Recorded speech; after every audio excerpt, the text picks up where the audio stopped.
ताकत के नशे में चूर सक्कर पुलिस के बदमस्त एहलकारों का अजियतनाक गुर्दों की तकलीफ में मुब्तला मरीज पर बहमाना तशद्दुद। सिक्योरिटी पर तैनात पुलिस एहलकारों ने अस्पताल जाने वाले बिलाल पर लाठियां बरसा दी। जुल्म सितम की इंतहा पर मबनी दर्दनाक वाक़या रिजन कॉलोनी में उस वक्त पेश आया जब बिलाल दर्द से कहराता हुआ अस्पताल जाने के लिए रक्षा कराने घर से बाहर निकला। उसी असना में ताक में बैठे हुए पुलिस एहलकारों ने बात सुने बगैर बिलाल को रोककर पहले मुंह पर तमाचे मारे और फिर बाद में बेसाख्ता डंडे बरसाना शुरू कर दिए। तकलीफ से निढाल बिलाल दर्दमाना इल्तिजा करके अपनी तकलीफ बता कर बदमस्त एहलकारों को रोकता रहा, मगर एहलकार बेलगाम व बदतर तशद्दुद करते रहे। पुलिस ने मेरे को डंडे डंडे मारे हरू भरू। मैंने बोला सर्टिफिकेट वो कार्ड भी दिखाया मैंने उनको कि भाई ये मेरा SIUT का कार्ड है, ये मेरी डायलिसिस होती है, ये मशीन भी दिखाई मैंने।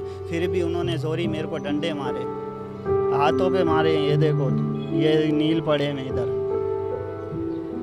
ये सूज गई है, ये देखो लाल हो रहा है।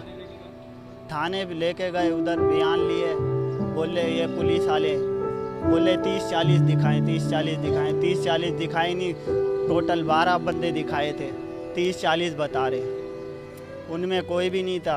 रात की तारीकी में होने वाले गरीब लाचार मरीज पर तशद्दुद का किसी ने नोटिस तो ना लिया, तो अपने साथ होने वाले जुल्म की दास्तान बिलाल ने सोशल मीडिया पर रखी, जिस पर पुलिस ने बिलाल को घर से अस्पताल मुंतकिल करने के बजाय थाना ले गई और तशद्दुद में मुलव्विस एहलकारों की शनाख्त परेड करवा के अपने कांधों से बोझ उतार दिया।